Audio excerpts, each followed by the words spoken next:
I'm going to tell you how to enter another dimension. I paused for a while there to allow some of you to slap your foreheads, but actually I'm not joking.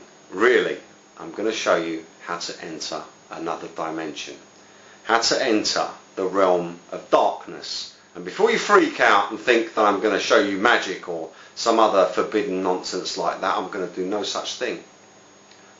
I'm going to shine a light on what's been hidden in front of all your eyes all your life, and that's over. What you do is you go and get a camera and you go out, find one of the great buildings or one of the Masonic buildings in your area, whatever, something interesting, and take a photograph of it. Take your camera home, put your card in your computer, and then put your picture that you've taken in Photoshop or your editing program, whatever, and this is what you're going to do.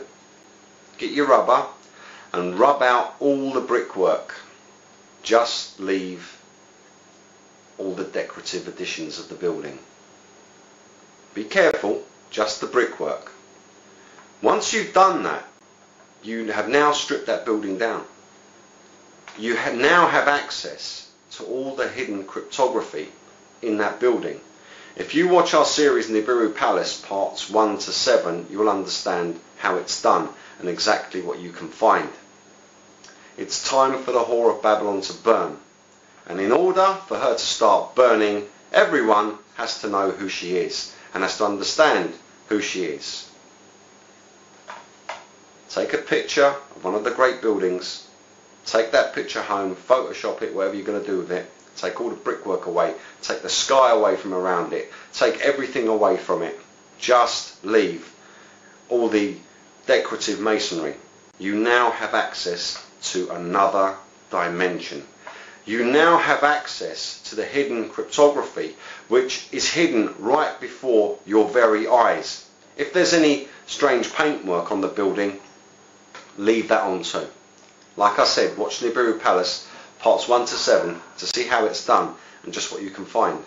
Because the point is this: these people have hidden themselves amongst us, just like the Bible has said. They shall mingle their seed with the seed of man, wheat and tares. They look just like us. We are sheep. They are ravenous wolves in sheep's clothing, and they have to communicate, otherwise they can't get on, can they? You can't run a worldwide conspiracy without having communication. You need a lot of communication, and you need it in a lot of different formats. Now, once you've done this, as I said, you now have access to their dimension. You have access to the dimension of darkness. And by taking away the brickwork, you are shining the light of Jesus Christ on this, because it's Jesus that showed me this. Okay? You are shining the light of Jesus Christ on that building. You are revealing what is hidden in there. If you don't understand what it means, then send it to me and I'll tell you what it means. I'll tell you this now. Don't think that I found this out by being clever. I did not find this out by being clever. I found this out because Jesus Christ showed me this. And it all started with a dream. He showed me a dream.